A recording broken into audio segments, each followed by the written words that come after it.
Howdy and good afternoon, everyone. Thank you so much for joining us today for the Center on Disability and Development Affiliated Faculty Seminar Series, Supporting Students with IDD Through the Education Experience. Each presentation of this series has covered the impact of the IDD population as it relates to their educational experience. World-renowned Texas A&M University faculty members have been sharing their research, knowledge, and experiences related to the topic of that month. This series is an interactive 1.5-hour seminar designed to increase knowledge and awareness for people with intellectual and developmental disabilities among faculty, staff, and student and community members at Texas A&M and beyond. The seminar is meant to promote strong dialogue about issues and information surrounding supporting students with IDD throughout their education experience. In doing so, the Center on Disability and Development Affiliated Faculty Seminar Series will work to promote positive, equitable, accepting attitudes towards people with disabilities on campus, in schools, and in the community. I'm thrilled to introduce our final seminar for our series, Peer-mediated interventions for students with IDD. Our speakers today are Dr. Lisa Bowman-Perrott and Dr. Carly Gilson. The description of this presentation is peer-mediated interventions, or PMIs, provide a powerful pathway to facilitate social interactions and lasting friendships for students with intellectual and developmental disabilities and their peers without disabilities in schools and community settings. In this presentation, Drs. Lisa Bowman-Perrott and Carly Gilson will discuss a study they conducted exploring the literature on peer-mediated interventions. They will discuss implications for practice and ways to use PMIs with your students. I'm thrilled to introduce Dr. Gilson and Dr. Bowman-Perrott, and they're going to talk a little bit more about who they are and their research.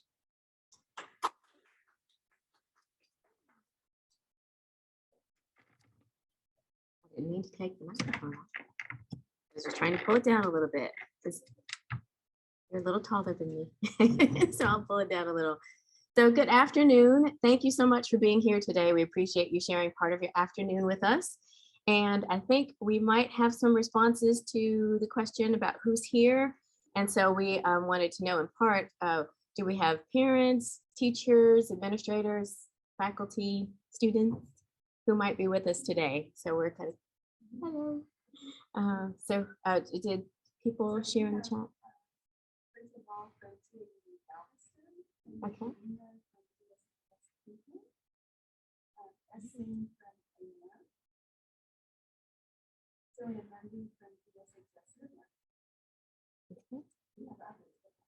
Lots. Okay.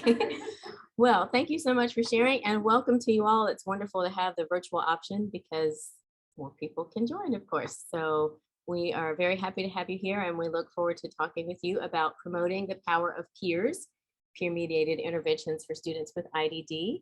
And I appreciate Dr. Gilson coming up with the clever title. It's wonderful. And so, we'd like to introduce ourselves a little bit. So I'm Lisa Bowman-Perrott. I'm an associate professor in the special education division within the Department of Educational Psychology here at Texas A&M. I've been here since 2007. Time really flies. I've had the privilege of teaching undergraduate, master's, and doctoral students throughout my time here. And my research primarily focuses on academic and behavioral interventions for students with or at risk for emotional and behavioral disorders, as well as English language learners with and without disabilities in terms of, particularly in terms of instructional strategies for that group of students. So also, if you have questions during the presentation, please feel free to interrupt us. We don't mind at all. So I'm going to turn it over to Dr. Gilson and I'll step right over this way. Oh, I forgot to advance the slide. It's okay, I'm having trouble doing that as well. Oh, the arrow didn't work. It didn't work. Okay, but the cursor does. Okay, so okay. All right, that is Dr. Bowman-Perrott. Thank you so much for being with us. And hi, everyone. My name is Dr. Carly Gilson. I am an assistant professor of special education, also in the Department of Educational Psychology. And I'm also the founder and faculty director of the Aggie Achieve program. So if you've been following all of the series in In this seminar series, you may have seen me from the March one that talked about IB Achieve. Today, I'm going to wear a different hat and talk more about, specifically about peer-mediated interventions and the work that Dr. Bowman-Perrott and I did. And my research interests focus on promoting strong transitions for students with intellectual and developmental disabilities and preparing them for employment in the community and inclusive higher education. Like Dr. Bowman-Perrott, I also teach in our undergraduate and graduate programs in special education. Okay, so before we get into our specific study, we wanted to give you some context on what this literature looks like and introduce you to some of the terminology we'll be using in today's presentation. So the first part we want to talk about is the importance of having appropriate supports in the classroom. Most of our conversation today is going to focus on students with intellectual and developmental disabilities in K-12 settings. And there is a series of wonderful comics out there by a scholar named Michael Jean Greco, and this is one of them that I've always really appreciated. So it shows a general education classroom and it has all the students sitting at their desk, and then you can see in the bottom left corner there is the island of the student with a disability, and we presume to be a paraprofessional or a special education teacher. And the caption reads, "Mrs. Jones and Mrs. Cooper are still trying to figure out why Fred doesn't feel like part of the class." And sometimes, unfortunately, this is what inclusion feels like. This is what inclusion looks like. Even though a student with IDD may technically be included in a general education classroom, the extent to which they are socially included, academically engaged, and thriving along with the rest of the class really do depend on the amount of opportunities they have to interact with their peers. I mean, looking at this comic, do you think it would be easy for Fred to talk to one of his peers if he wanted to? No, he's sitting next to a palm tree and has got an adult who is solely focused on him, whereas the backs of all of his classmates are facing him. So there's not opportunities for social interaction there. This is a comic, of course, it's an extreme example, but I think I have been in and have been a teacher of students in general education settings where this is really what it felt like. So let's talk a little bit more about what inclusion actually entails. So this data comes from the Department of Education, and we're going to use the term significant disabilities here to capture students with intellectual and developmental disabilities who oftentimes do not automatically enter the general education curriculum. This often means that they have a cognitive disability and do not qualify for the alternate assessment rather than the typical state standardized assessment. So when we use that term, significant disabilities, that's who we're talking about. So of that population, 3% of students with significant disabilities spend about 80% or more of their day in a general education setting, which could include an academic context or something like social enrichment, recess, shared social activities, etc.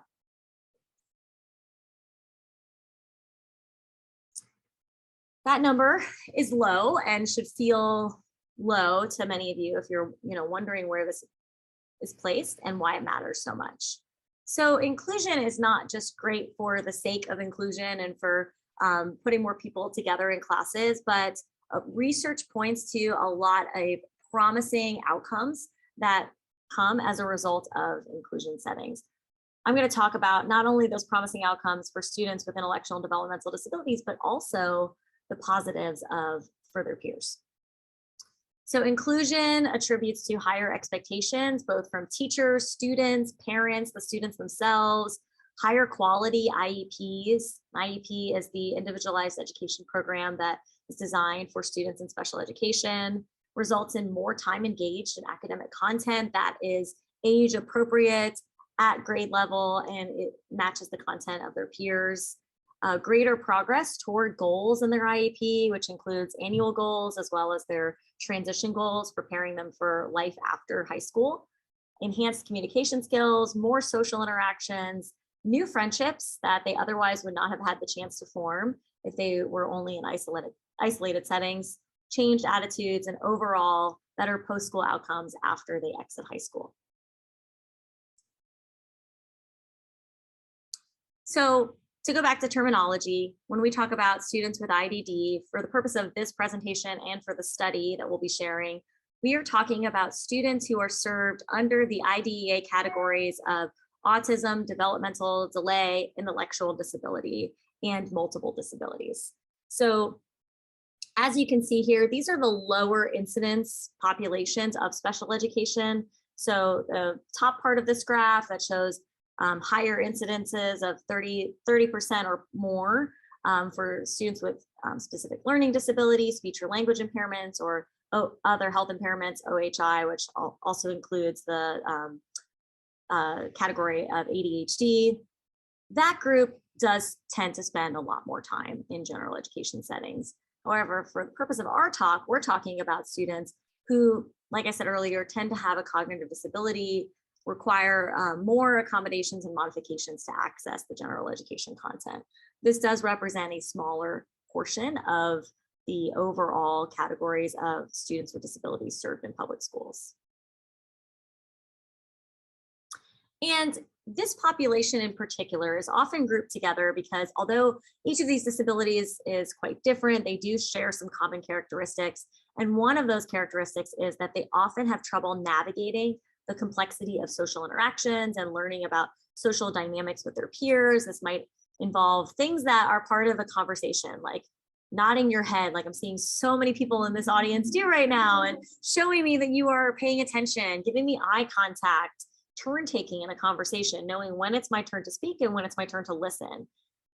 Emotional reciprocity. If somebody tells you bad news, that you respond by feeling sad or feeling some type of sympathy or empathy for that person.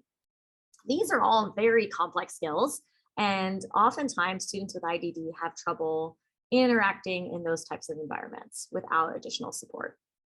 And then on the other side of that, peers without disabilities are hesitant to approach this population because they don't have a lot of prior knowledge, experience, or training working with students with IDD, oftentimes because they're just not exposed to them in social settings or in academic settings. So what you have then is there's not a lot of opportunity for these natural friendships to form.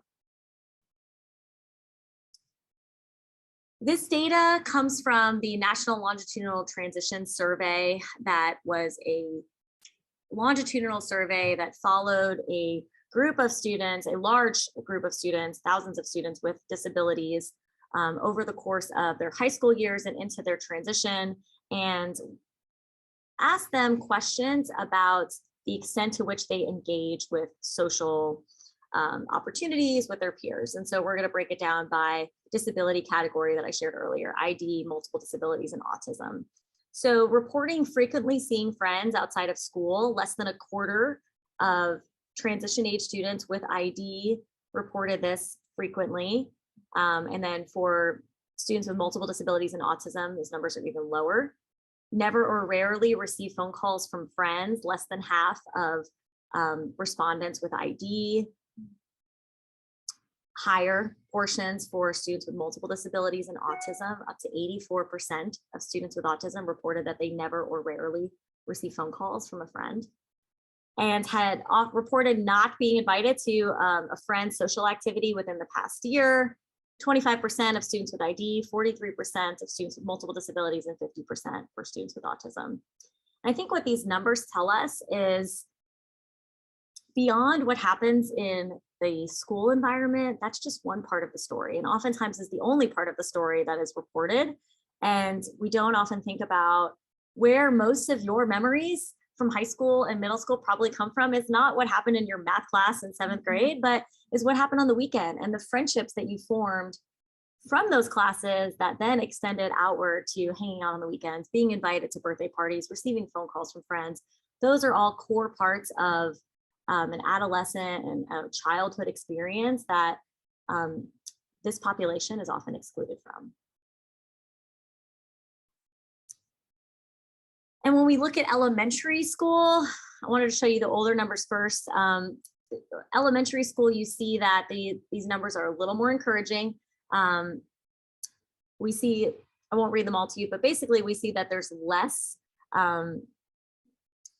opportunities for social isolation during elementary school, because in elementary school, if you think about it, more of these social gatherings are facilitated by adults. They might be facilitated by the parents, by the teachers, and there's more structure. Whereas once a student enters middle school and high school, they're often kind of it's on their own of who they decide to hang out with. And when it's facilitated and when it's someone's birthday and you have to bring a cupcake for everybody in the class, yes, then a student with IDD may be included in that if they're included in the general ed setting. But you could see here, there's a big disconnect. We invited to other children's social activities during previous years. For elementary students, that's 80%. Still not great. We would want to see 100, but it's higher. So where's the disconnect between elementary and middle school, high school, secondary age? That's what really motivated this work, as well as a wide offshoot of work focused on peer-mediated interventions. So what PMIs, which was how we'll refer to them throughout this presentation, allow us to do is offer a formalized adult facilitated structure, oftentimes starting at the elementary ages, in the hopes that providing training and providing opportunities for these interactions to form in a facilitated way in the younger grades will lead to lasting, authentic, natural friendships in the older ages. And so you could think of it as a way to jumpstart these interactions, provide training for peers about how to interact with students with IDD, and then provide opportunities for students with IDD to engage with their peers.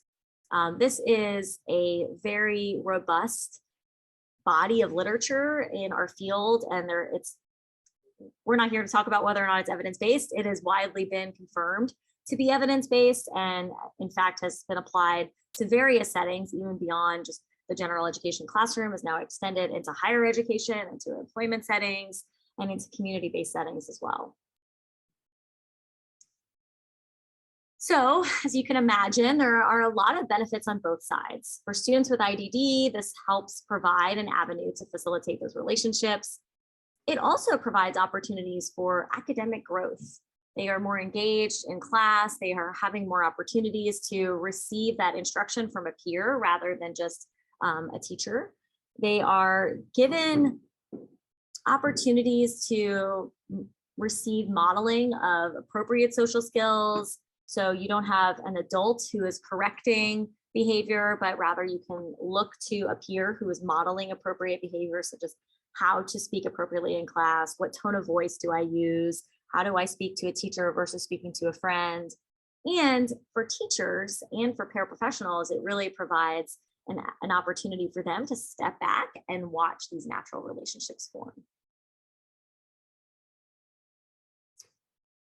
More benefits. I can talk all day about the benefits, but getting even more specific on the social benefits here.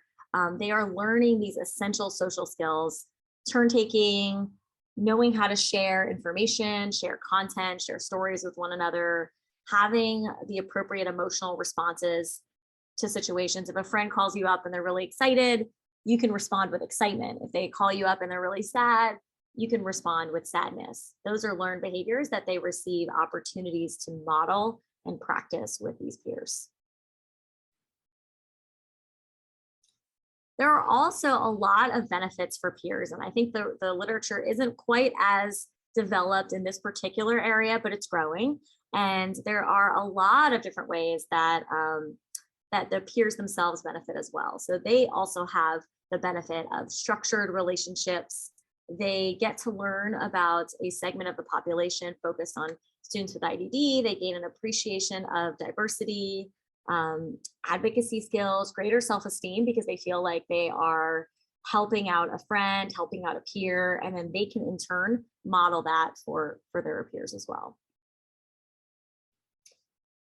PMI can be used everywhere, anywhere that students with and without disabilities are hanging out. This is a great place to utilize. Most of the research has focused on school-based settings, general education classrooms or special education classrooms where peers might come for a portion of the day.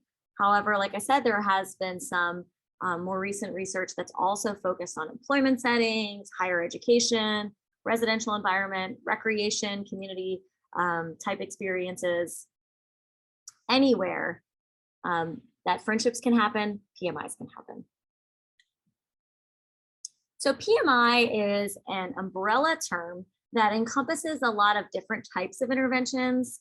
And we won't get into specifically defining all of these, but mostly we introduce these just to let you know if you're thinking about this, maybe you know it as a different name. So this also includes peer support arrangements, peer network interventions, or peer tutoring. And the biggest things to differentiate between these are peer tutoring, as you can probably imagine, has a pretty specific focus on academic support. Tutoring is intended to help someone learn a new skill or learn something about academic content. Peer network interventions are often a network of peers who are supporting one or two students with IDD at a time. So the ratio of peers to students tends to be a little bit higher. And then peer support arrangements are probably the most adaptable. And these are ones where they can be one-to-one, they could be small group settings, and they can be applied into all different types of environments. Okay, so now I'm going to turn it over back to Dr. Bowman-Perrott to talk specifically about our study and what we did. Okay, so we were curious. Oh, thank you. Okay, thank you. It's not letting me click on the chat. Was that a question, Robin? Okay, great. Oh, thank you. Okay. Thanks, Nora, for checking. Okay, so we were curious. We wanted to know, so PMIs are wonderful. And what does the research exactly say about PMIs? What do we know based on research that's already been conducted? And so what we wanted to do, instead of initiating a study where we implemented a peer-mediated intervention, we wanted to see what the data already looked like for studies that had already been conducted. So we searched not for individual studies, but for reviews. We looked for meta-analyses, systematic reviews, and narrative literature reviews of peer-mediated interventions, because we wanted to see in these reviews of individual studies, across reviews, what the data have to say about the characteristics of these interventions, characteristics of the students with IDD involved in these interventions. And so we wanted to know, we wanted to do three things with our study. One, we wanted to provide an overview of these studies investigating the implementation of peer-mediated interventions for students with IDD. And we focused on those, the ages where students are served under IDEA, so ages 3 to 21. Also, we wanted to summarize what the social outcomes were for these students within the studies that were reviewed, and also synthesize what the limitations were, because there's always room for growth in terms of what we can do differently or what we can do in future research, and also recommendations, not only for future research, but also for practice. So Dr. Gilson will talk about implications for teachers working with students with IDD in terms of implementing peer-mediated interventions. So we found 43 reviews. That's a lot of reviews.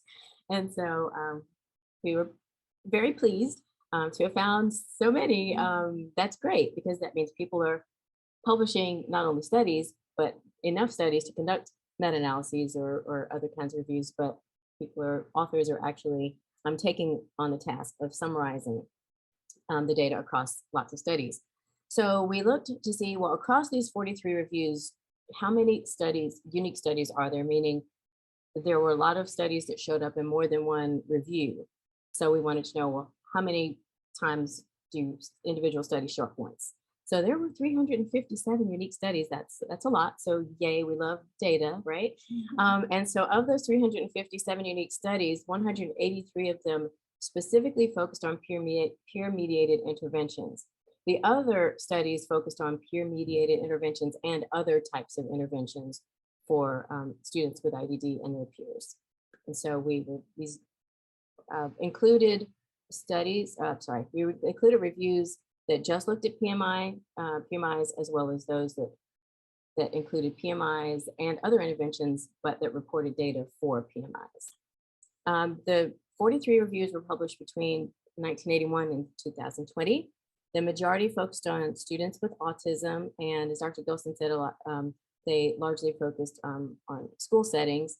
And even though they included students from our age range, ages 3 to 21, you'll see that fewer focused on preschool or elementary only.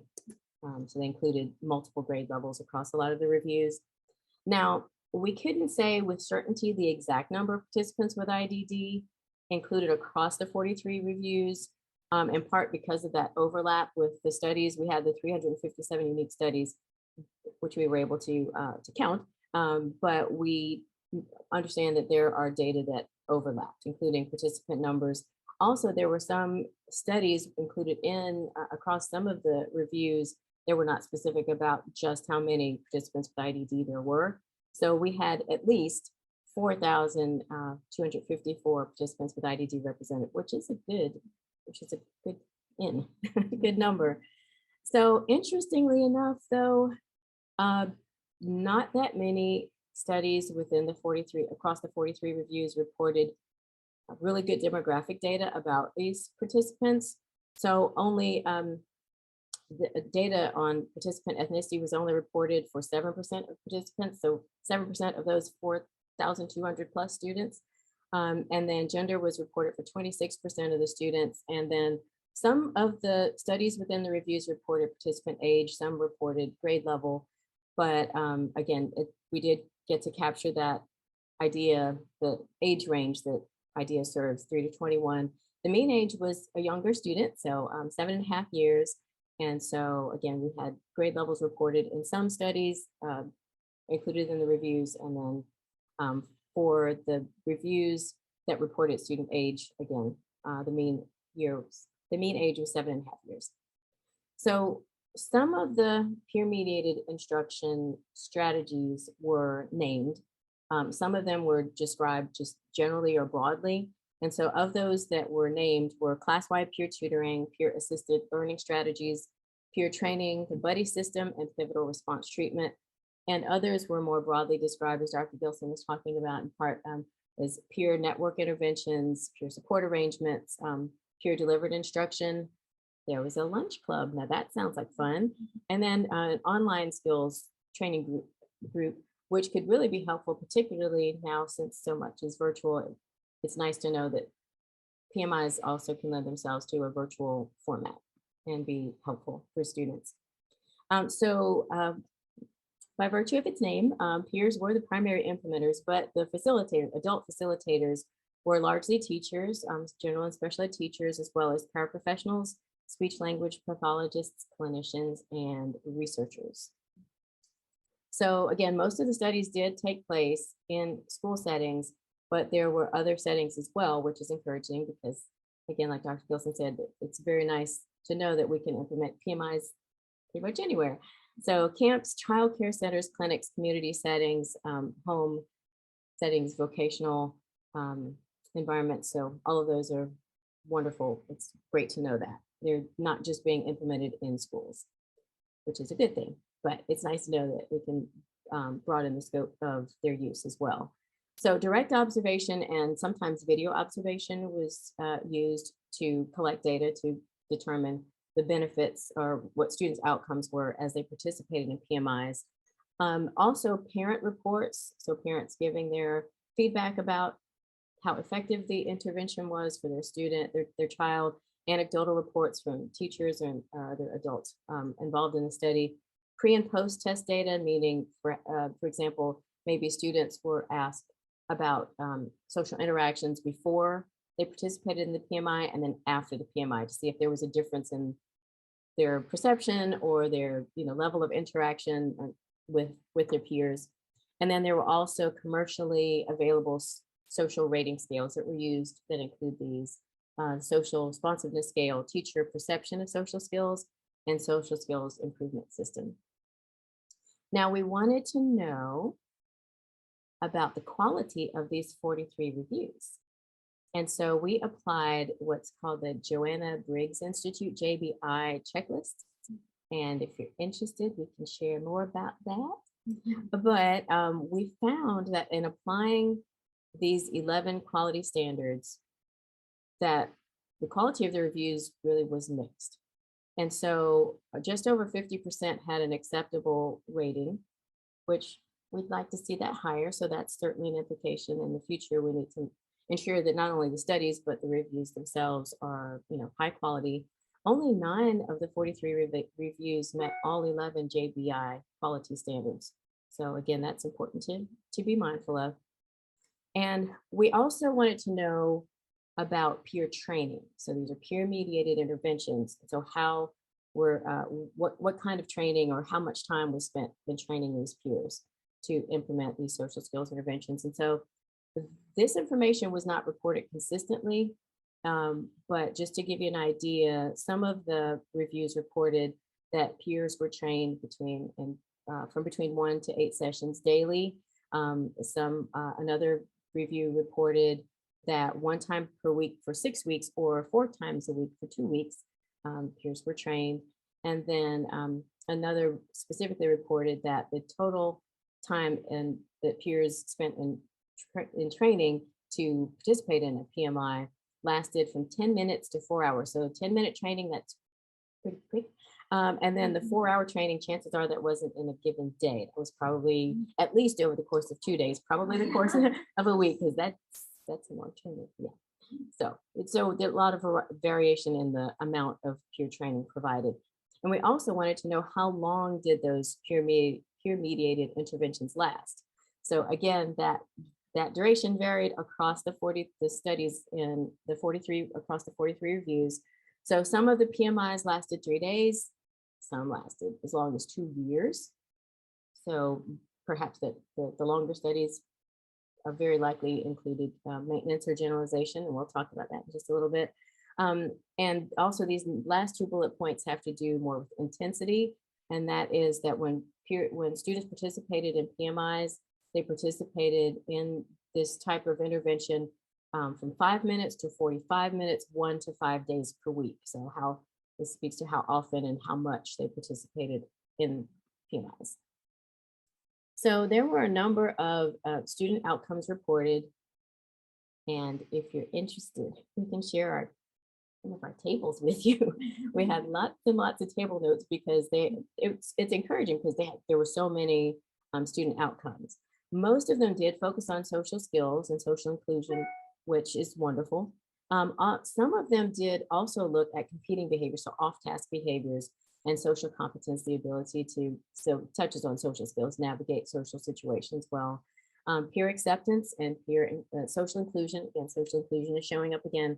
Work-related and life skills were found in fewer studies across the reviews. Students participating in or engaging in play, maybe initiating, responding to peer during playtime is another outcome. And then there were many others that included nonverbal behaviors and also the use of alternative communication devices with peers. So that was really interesting too. All right, so just over half of the reviews reported either providing maintenance, that the studies reported maintenance and or generalization data, which reflected whether students were able to maintain those gains that they gleaned from participating in the PMI, and also whether they were able to demonstrate those positive social behaviors outside of the setting in which they participated in the PMI. So if they participated in the peer-mediated intervention at school, were they also able to demonstrate those positive social skills at home or in the community setting? Or if they participated in a PMI in social studies, were they also able to demonstrate those social skills in science and reading and cafeteria and other settings? Okay, I'll turn it back over to Dr. Gilson for our takeaways. Thank you. So as you can see, this was quite an undertaking. There is a lot to take from this study. And really our goal was to look across a very large body of literature and try to distill into some big ideas. What can we actually take from this? Well, one of the big take-home messages for all of you is that PMIs are a very powerful tool, and they can facilitate lasting and inclusive friendships between peers with and without intellectual and developmental disabilities.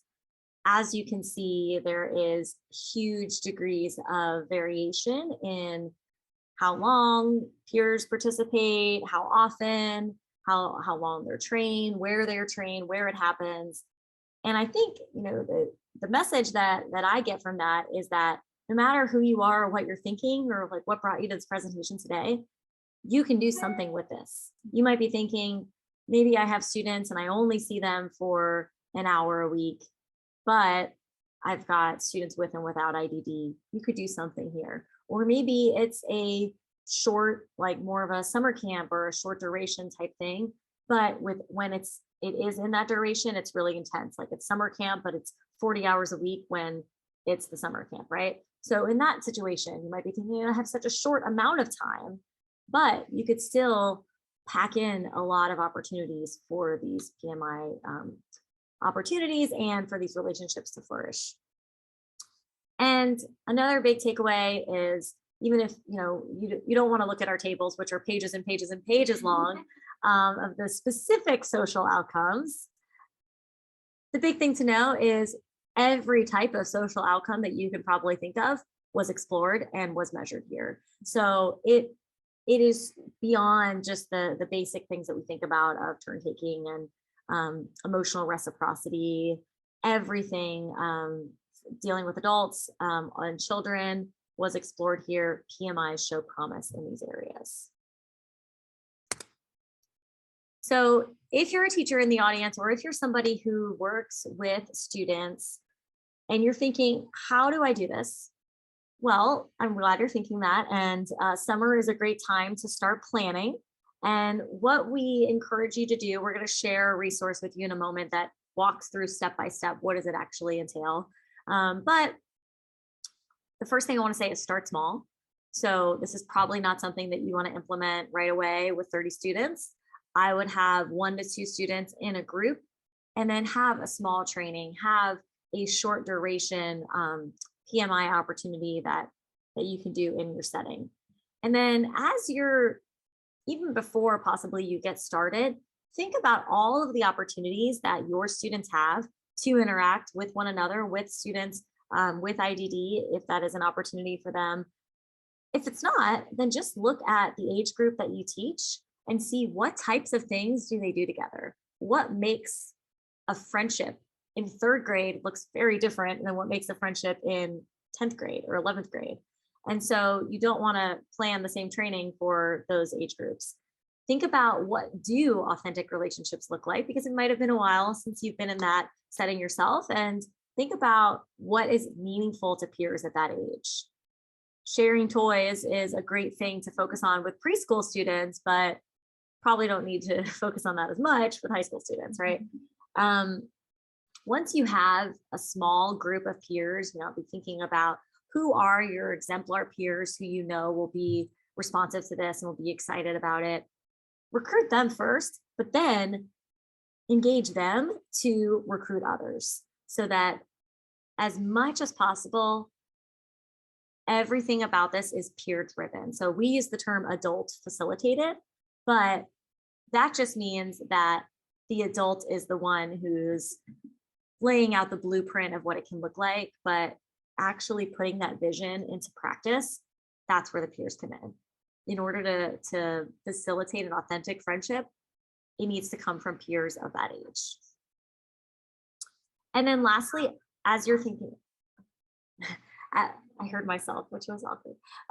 As you're thinking about how do I know this is working? Okay, you don't have to do a comprehensive research study to evaluate your progress. There are lots of things that you can do along the way. You can have surveys for your students before and after to see how they've changed. You can observe their behavior to see if their social skills have improved. You could do surveys of parents to see if their children are engaging in more opportunities outside of class. Like we said, like what happens on the weekends? Do they see that there's more opportunities in those other events that transcend beyond the school walls?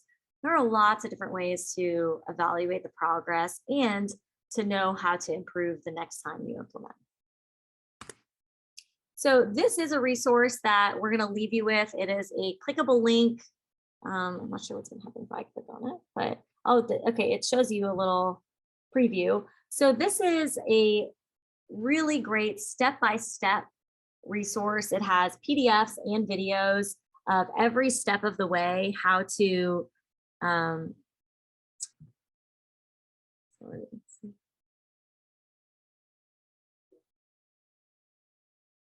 sorry, I'm not a Mac user, so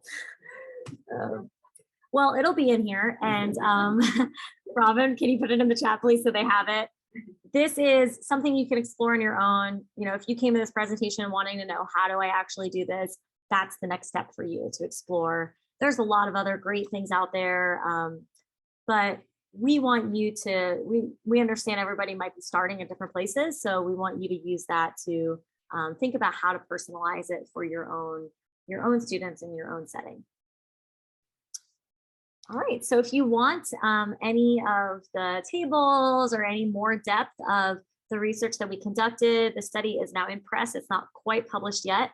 So you can contact us if you're interested in getting more information about the study, but it will be published soon as well. So thank you all so much for your time. And we love to spend the remainder of our time just open it up for questions and hear from you all about what you're thinking and where you want to go next with this.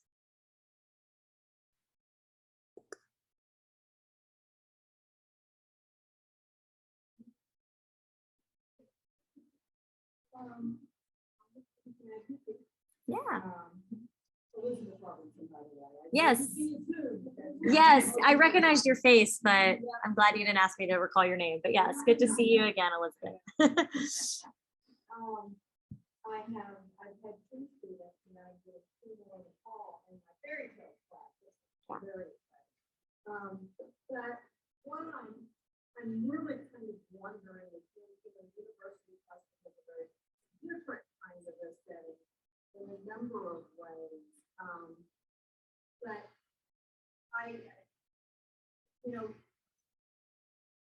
training here in this context. Mm-hmm. I find, and we just think it's a very challenging idea, to pull maybe students out of a class, yeah, and say, would you be willing? So I'm wondering if you, at least at this point, sort of have ideas about things that might work in our context of education that we take for 15 years in a much less sort of structured or long-term environment. We don't have a little different place. Right. Yes, great question. So for those of you on Zoom, there is a professor in the audience who works with Aggie Chief students, and she asked about how do we do this in a college setting? So she has students with IDD in her fairy tales class. And how many students total are in that class? So these two, I think, in the same section. So there are about, including those two students, about 35, 37 students all told, I think. Okay, so about 35, 37 students, 15-week class, first semester long course in a college setting. So it looks very different than in a third grade classroom. And I'll share some ideas and then feel free to jump in. But I think what this would look like in a college setting, and actually what we promote it to look like when supporting Aggie Achieve students specifically, is that it could happen one of two ways. The first is that the professor would identify somebody in the class. Now, if you're getting to know all the students at the same time, you might not know who that exemplar student is to know.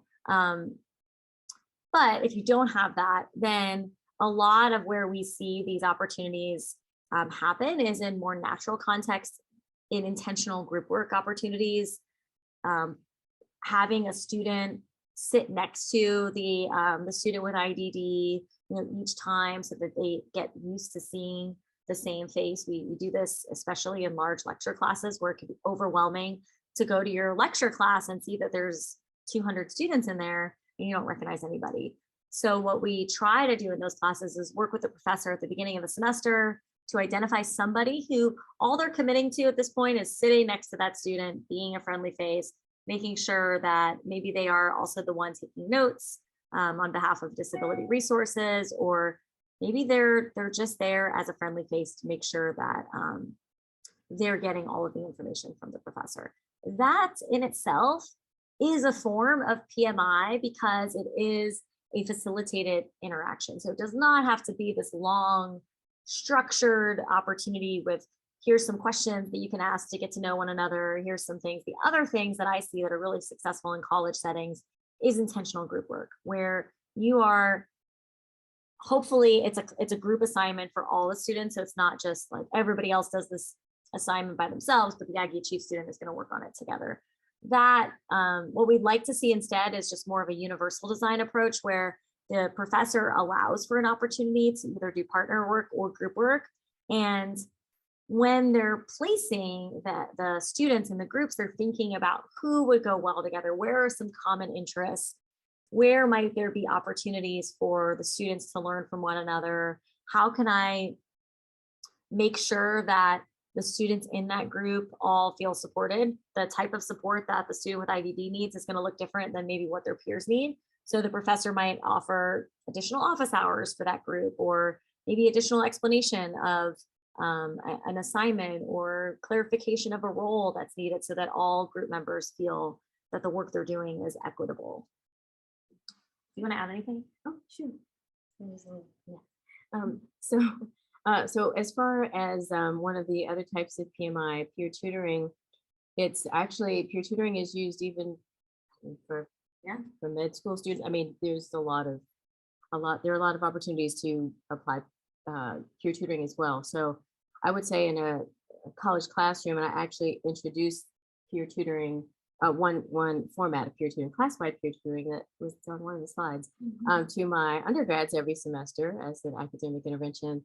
They may want to use when they're in class, but they enjoy it. But students can practice key content, core content that you're teaching in class, the content itself, or if there are key vocabulary terms, if there's terminology that you want to make sure that they know, they can review that, either the vocabulary, the terms themselves, or however you want to structure it in terms of the rest, how it fits with them getting gleaning and helping to reinforce the content you're teaching them. So peer tutoring doesn't take the place of teacher-led instruction. It complements it. So introducing new information to students, I'm just making this up, let's say on a Monday, or on, or at least maybe the first part of a class if you meet once a week, or on a Tuesday if you meet twice a week, and then having students review with material that you develop, or depending on the student, maybe the students can develop some of the material, and then just having them review those key concepts, those key terms, can really make a difference. And the research on peer tutoring, although the majority of it does focus on academic gains and outcomes, there are also social and behavioral benefits to peer tutoring, and peers can also be trained to be social, to be role models and to serve as social skills examples and behavioral supports to students in peer tutoring arrangements. So you kind of get the trifold benefit, the academic, behavioral, and social benefits of peer tutoring. So that's another type of PMI that could work in the classroom setting, college classroom setting. So yes.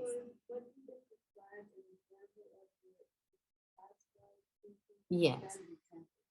Yes, thank you. Yes, and class-wide peer tutoring is a model of peer tutoring that uses a reciprocal format. So in every peer tutoring session, and usually peer tutoring takes place in dyads. So two students, if there's an odd number of students, you can have a triad. But most times it's a dyad. So each student has an equal amount of time being the tutor and the tutee. And sometimes students don't like those terms. So basically teacher and student, same thing. So they have the same amount of time in both roles, and rehearsing and practicing the material to help with mastering. And there's also an error correction procedure so that students are practicing the correct information. And so that's kind of it in a nutshell. Yes. I'm sorry to doctor in the fall. Yes. So I had a question in the classroom where we're dealing with IEPs and Final Fours that we have to keep on the walk and food.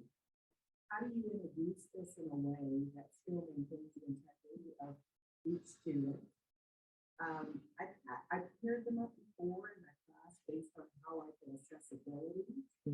and how I felt if I had a native speaker, because we talk Spanish, we have a native speaker and a non-native speaker.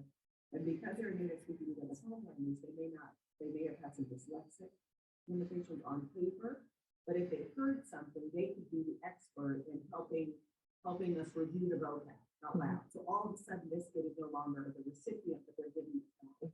But I was wondering, how do you do that in a structure where if you're promoting peer mentoring or peer tutoring, how do you do that in the classroom and maintain the integrity and privacy of the student? How do you introduce this concept to the class in a structured setting and still maintain? That's a great question. So I think that the kind of the nature of class-wide peer tutoring is that it is class-wide, so everyone in the class is participating. Now it can also be, it doesn't have to be class-wide. I mean, peer tutoring can happen in smaller groups, and also I think the fact that students can the teacher can decide based on students' ability levels or other factors how to pair students, and students can swap pairs. So I might work with this student this week, but next week I work with this student, and the following week I work with this student. You might even have a chart that's displayed that, these pairs will work together this week, and this, so they can know, like, oh, I get to work with so-and-so next week, and or whatever. So kind of changes it up. In a smaller classroom, it's harder because they don't have very many peers from which to choose to work with, but it can still work because we've seen it work in smaller classrooms too. But I would say that because everybody is participating, then nobody's kind of singled out like, oh, that's the kid with the disability that needs the extra practice or whatever. So students even without disabilities benefit. So it's kind of a win-win, which is really nice. So is that okay, awesome. Thank y'all for your questions. Any questions online?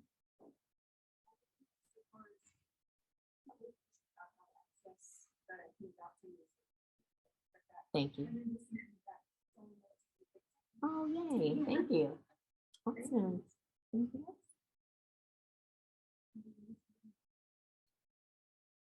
Oh, yes. Thank you all so much for attending today. If you don't have any other questions, then we will wrap up here. There's going to be an evaluation that pops up in your chat shortly here. On behalf of the CDD, we would really appreciate if you took that so we can know how to best design these in the future. But thank you so much for sharing a part of your day with us. If you have any additional questions that come up afterwards, here's our email addresses. Please feel free to reach out. Thank you so much. Thank you.